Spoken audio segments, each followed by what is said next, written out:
Hi, I am Kelly Sue, and I'm a paid house sitter, and I have been for the last 5+ years. And I'm making this video to share a little bit about how I got started doing paid house sitting and where I am now with my paid house sitting business. I wanted to make this video, and I made my ebook and course because not I feel like, there seems to be a gap in the house sitting world and also in the pet sitters world for this niche of paid house sitting, right? So in a lot of areas, pet sitters are normal. There's drop-in pet sitters, there's pet sitting businesses, but there's not a lot of house sitting happening unless you're on maybe like a larger international platform and you're doing like this house sitting free exchanges to go travel somewhere. But like local paid house sitters, which is what I am, is like not so much of a thing, but it's so doable. And actually, it's like so advantageous for the pet owner as well.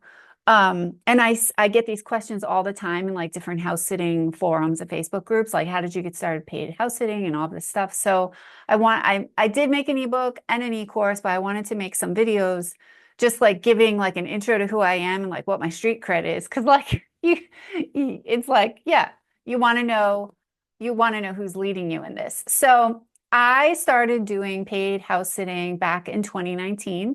I was living in Phoenix, Arizona. This is USA. I've only ever done all of this in the USA. When family friends invited me to house sit for them, I definitely grew up with dogs and am an animal person. In fact, we grew up with big dogs. My mom, growing up, she also was a pet sitter, like an entrepreneur in her own way in like the 90s, and she pet sat, and we also boarded some dogs in our home, and my sister and I would go with her on like her visits and drop-ins. And so pet sitting is kind of was always like pet sitting and animals and just pets in general was like always something that was very normal for me, and I was definitely always an animal person. So even in Phoenix, my dad and stepmom had a dog and so on. I had watched her. And so our family friends invited me to house sit, but I had never really heard of the concept of living in someone's house, them paying me to live there and take care of their pet. They had a dog. But I was like, yes, I will do that. And it was a perfect time because I was not in between jobs, but I was like in a life transition. I had left a 9 to 5, and that was actually the last time I ever worked a 9 to 5. I had left the 9 to 5 world. I was working a very part-time, like front desk job. And I was trying to side gig to just like bring in some money. I was doing virtual assisting and coaching and, stuff like that. But this house sitting gig was really great. I was like, I welcomed it, right? Because it was also another stream of income. But it was also, I could do house sitting, get paid for it every day while also being a virtual assistant or coaching or doing my other gigs, right? So it was like I could layer other revenue streams even on top of that. And it was great. They had a beautiful house in Scottsdale. They had a pool, which was great in the summertime in Phoenix. And it kind of set the bar very high for me. It was a beautiful home. They were very generous. And it was pretty easy. There were no like major issues at all during that whole month of sitting for them. And then I got paid, a couple $100. Back then they were paying me $30 a day, which is like less than half of what I charge now. But it was still something, and I like liked it. And what happened was their neighbor across the street saw me walking Murray, the dog, like once or twice a day. And they asked me, "Oh, are you a house sitter?" And I was like, in my head, I was like, it was like one of those moments where your answer to this question could potentially change the trajectory of your life. And I was like, I am. I am a pet sitter, house sitter, because they wanted someone also to stay in their home and watch their dog, who was like, I think a St. Bernard. He was a huge, huge dog. And so I got my second gig just like that, just from walking a dog regularly every day. And again, they knew each other. So the fact that those neighbors trusted Steve and Jane, who were my clients, or that Steve and Jane trusted me. That was like my first personal referral. And that is a lot of how it has gone. So that was like starting back in the day. I was in Phoenix only for not even a year, like almost exactly a year. I house sat for people in my own neighborhood as well in Phoenix. But then COVID happened and people stopped traveling. I was actually looking to go to like west to California. I wanted to do like trusted house sitters or some kind of free exchange to like go live the summer on the West Coast. But then COVID happened and that like got squashed. So long story short, I ended up moving back east. My home is New Jersey, lived with my mom. And that summer of 2020, I started advertising myself again. Now, this is my hometown, my home. This is my roots, right? So even though I hadn't been there in a couple of years, people knew me. I was, somewhat well known. Somewhat well known. I'm not like a local anything, but I have a network of people, right, in my hometowns. So then, but even then, the people who hired me were not people I knew. They were people from different Facebook groups who had saw my advertising and they hired me. So yeah, all of my clients here in South Jersey were not from like my former network of known people. So, but yeah, so then I started house sitting in New Jersey, and I've been house sitting in New Jersey and Pennsylvania since 2020, paid house sitting only. So I never wanted to do drop-ins. I never want, obviously, I didn't do boarding in Phoenix, and here I never owned my own place. So, but house sitting always appealed to me because I am an introvert and a homebody. I don't want to leave the house. I like being at home all day doing my nerdy virtual assistant work with the pets. And I never wanted to do drop-ins and like have to leave and go visit and drive all of like that just sounds like a mess to me. But I understand people do it and they probably love doing it. So I was always exclusively a house sitter. And I liked it. I liked moving into a place.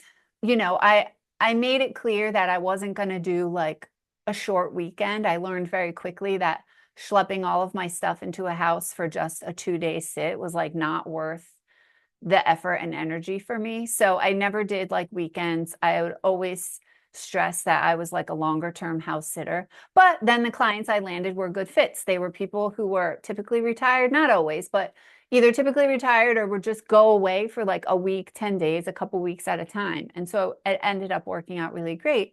And that first year, I think I made like 2 grand doing paid house sits. I had a few clients. I was still building, but then this last year, 2024, we got all the way up to 13K for the year. So I've multiplied my income. I haven't necessarily multiplied my client roster. It's still very small. But what I have landed are people who travel multiple weeks or months out of the year. And so like in the house I'm in right now, for example, we probably live in this house 3 or 4 months out of the year because she goes to visit her children and grandchildren in another state for the winter, which is where I am now. And then she'll go again, another time in the year for a couple weeks at a time. And so it's not necessarily landing more clients that is a win. For me, it's kind of like the less clients, but the more time they go away is like what is an ideal client to me, right? So we have another family who goes away probably once a quarter. So we live in their house for a month a year, give or take, right? So yeah, I have done well with paid house sitting. I will say it is definitely not the only revenue stream. I don't know if it's unless you charge really more like an arm and a leg, or you're like in, a super, super wealthy place, high end, where you can charge a couple hundred a night or a day or whatever. I've now charged $80 a day baseline, but the past few years it was more like 70, 75 a day. And while that's great, and if you're somewhere for a couple weeks, you can, make a good side income, it's not typically enough to, well, I mean, yeah, you would have to supplement it in most cases. Definitely if you have your own place and are paying a mortgage or a rent. I don't have that. anymore. In 2023, I went full time, and so I don't have a rent or a mortgage. Um, but I've always had some other like admin job going on, right? So I was an executive assistant, and now I have my own virtual assistant business, and so I work usually at least 20 hours a week doing that, and then all the paid house sitting, and then I also do one-offs of like coaching or readings or different like spiritual offerings. So I have a lot of like things going, but house sitting has definitely been a baseline foundation for our lifestyle and for my income. And I would say like I'm just trying to think of like where to take this. There's so many things I could talk about, but if you are like where I was, a lot of people do this to do the whole travel thing, but I don't think that doing it and traveling far is the right niche for paid house sitting. Because for paid house sitting, I know that my people here want me every time they go away, and they're willing to pay good money for it. As a paid traveling sitter, it's hard. I think it's harder to build that trust and rapport with with the clients because you may not be in that town again, right? You're kind of a one-off travel through sitter. So it doesn't really always make sense to me. So I think that doing paid local sits is great because you're essentially a pet sitter, just like any other, drop-in sitter or local business who, as a pet owner, you want to build a good rapport with the person who's coming into your home, taking care of your pets.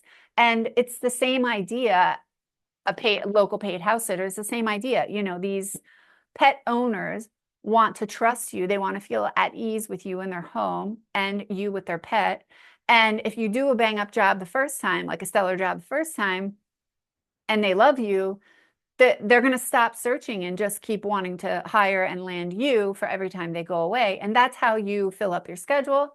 That's how you get referrals, right, to other clients. This client's house who I'm in right now, she's referred me to two other people who are also regular travelers who help fill up our schedule.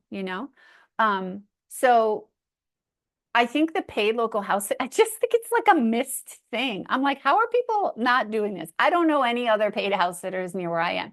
But I would also say East Coast, New England, Middle Atlantic states of the US are kind of slow to the game when it comes to these types of things.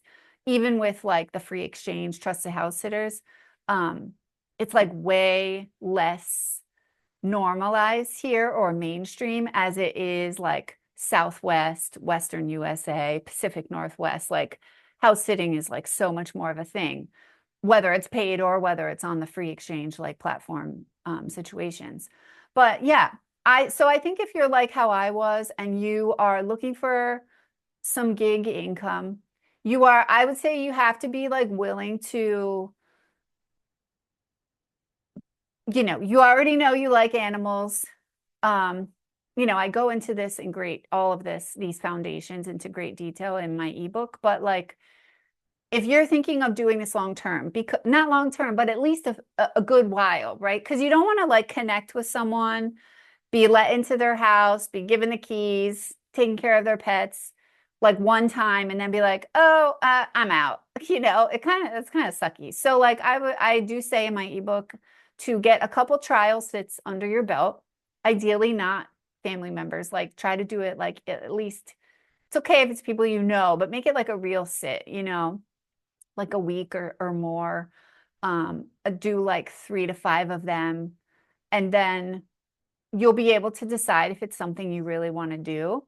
I think it's fine too if you don't go full time. Like Nate and I don't own a home or pay a mortgage. But I also, prior to 2023, I did it part-time. I was living at my mom's. I was paying her rent when I was there. It was almost like an Airbnb situation. So anytime I didn't have a sit, I would stay at my mom's and pay her, a daily rate essentially. But then I was sitting, 4 or 5 months out of the year. And so you do have to kind of like measure the logistics of, if you have a rent or a mortgage and your sitting business starts picking up, you might be actually staying in other people's homes more than you're at your own home. So at some point, you got to figure out the balance that works for you. And like, are you going to go full time and like let go of this, rent this out, or you just want to keep this as like do it a couple times, couple months out of the year, make some extra cash with a few great clients, and like that's it. And that's fine too. I think it can, like my whole thing in the ebook is it can work in your favor. But also, something I haven't mentioned yet, I niche down to cats only in 2022. So for the last 2 years, we have not taken on any new dog clients. Now, this house I'm in is a dog. She is actually a pit bull. Her name is Taylor. But and so I kept like um two dog clients who for personal reasons, for relationship reasons, for a lot of reasons I kept them. But other than that, we are strictly cat sitters. And so that just goes to show you also that you can niche into what you want, and make these things work for you. We also only, you know, I only advertise our services in the wealthier areas of South Jersey because I know those are people who are going to be able to afford us. I consider, at least where I am, paid house sitting to be a more of a higher end, almost luxury service in this area. Um, Most people in South Jersey, most families with kids, and a couple pets, they're going to hire a drop-in sitter. It's probably more affordable, right? But so I know that. I know my area. I know the neighborhoods that are wealthy. We're not talking like Beverly Hills or anything like that. But it's helpful for you to be a local, so you kind of know the general feel for all the different neighborhoods, know what your rates are going to be, and then like kind of figure out, okay, where are the people going to be probably who have the expendable income or the income to be able to afford actually a house sitter versus, a $30 a day drop-in person or something like that. Yeah, so I do think it's very doable. I do think it's a missed opportunity for people who have the time, who love the animals, and who are willing to really make a relationship with these clients. I really focus on that in the ebook, and the course. I think a huge piece of my success, of our success, Nate came on the scene. It is like my house sitting journey, but Nate came on the scene in 2023. And so I feel like this also speaks to the topic at hand, which is like the soft skills and the relational skills. I had already formed such a trusting relationship with my circle of clients by 2023 here in New Jersey. So that's like about 3 years in, with many of them, maybe 1 or 2 years with some of the newer ones. But that the second like Nate came on the scene and I was like, you know, interested in bringing him into the homes, introducing him to the pets, introducing him even to the pet owners so that they knew who Nate was. It was so seamless. I mean, I had like zero pushback from any of my clients having me come to the sits with me. So it just goes to show you, your success as a house sitter. Like, yes, it's great, obviously, to be an animal person, to be intuitive about animals, to know how to read their body language, to have experience with animals, obviously. But you also have to be a people person. Now, I'm not a people person by nature. I'm an introvert. However, I have learned by being in this world how to people, right? I have really great connecting skills, not in a huge group, but if I'm going to a house and I'm meeting, like there's only like in this house, it's just a woman. She lives here by herself. Or like I've gone and it's like a husband and a wife couple. Like learning how to connect with those people in the meet and greet, in your communication with them, in the meet and greet, and then consistently over time, every time being warm, communicative, prompt, engaging, responsible, all of these things, you really make a connection, and you just like they will pay your weight in gold for you every time. So yeah, when it came time to introduce a partner to my house sitting life and to these people, they were all like, it's totally fine if Nate comes over, like no problem. And I was like, thank you. And so it just goes to show you that, good people skills, good connecting skills really, really win every time. And the last like pointer I'll say before I sign off, because I this is kind of a stream of consciousness video, but I just wanted to put it up and out there because I just am not seeing anything, or I'm not seeing a lot of recent things, and I'm not seeing a lot of specifically paid house sitting locally videos, blogs, all of that. So yeah, I just wanted to put something up at least to have a reference. But the last thing I'm going to say is, I think it might have just slipped my mind as I was like doing that. Hmm. Oh, is that you don't need anything official to get started. Um, you don't need a website, you don't need a business, LLC, any of that, right? I got started by an invite of someone I knew and I just did it. And I think that that is like the best way to start is to just do a couple, I call them like trial sits, but definitely still get paid. I would charge like a discounted rate if it's like a trial sit, but you don't need anything official to get started. And even after that point, even if you've done a few trial sits and you're like, yes, I want to do this, I want to find some clients, you still don't need a website or a business LLC necessarily to get started. I didn't get my LLC until this past year when I realized I wanted to go full time, or yeah, this past year. So I just did it as an independent contractor, and that worked fine for me for 4+ years. So you can do it as a business out of the gate, but you don't have to. And I would definitely say you got to do a couple sits to really realize if you're going to be okay doing them. Living in someone else's home, sleeping in someone else's bed, um, cooking in someone else's kitchen. You got to really like get in there and like experience it to know if like you're going to be okay.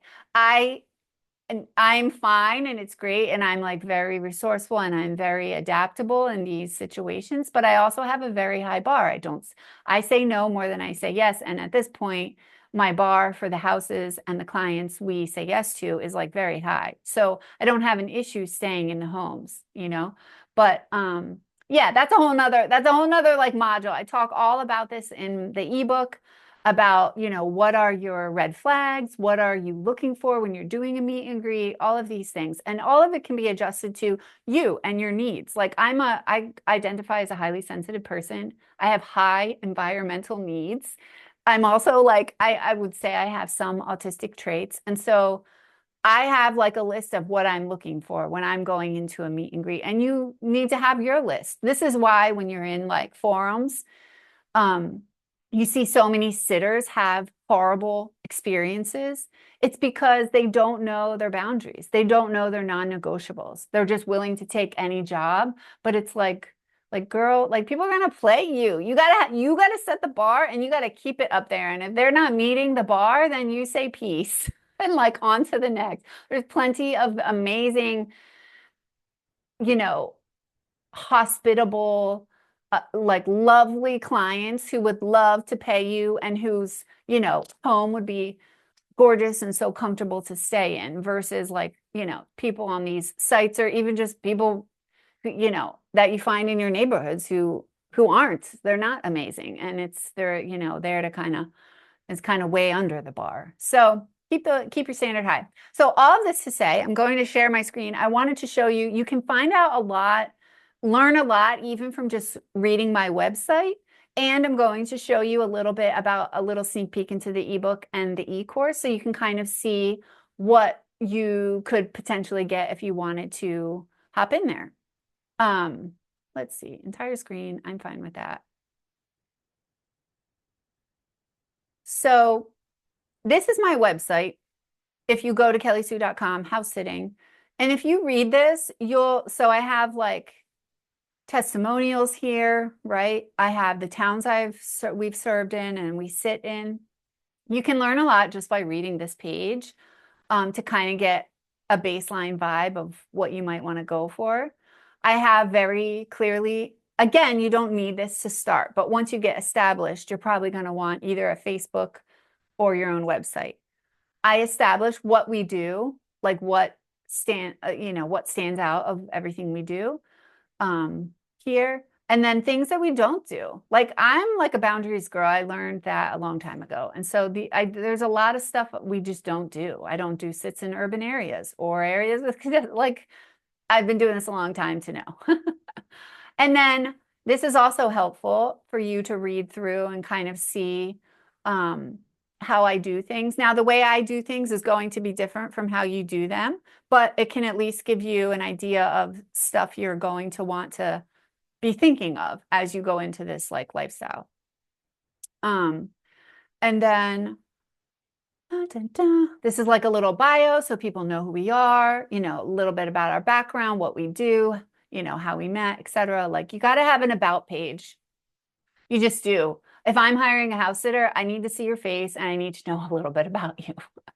And then these are all of our friends who we've sat for.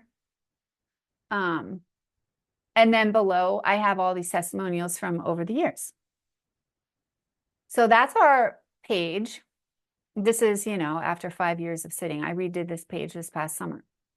And then this is my ebook and e-course that I made on paid house sitting. It's like literally everything I've learned over these 5 years into a 70-page ebook. You can see the table of contents here: introduction, foundation, rates, marketing, meet and greet, client intake and contract, things people don't think about necessarily. Cats versus dogs. Like I said, I niche down to cats. And I'm not the only one who has done that. So even though I know people love their dogs, but when you start taking care of dogs and then you have a cat only sit, you're going to be like, oh, this is a little bit easier. But I'm also a cat girl at heart at this point in my life.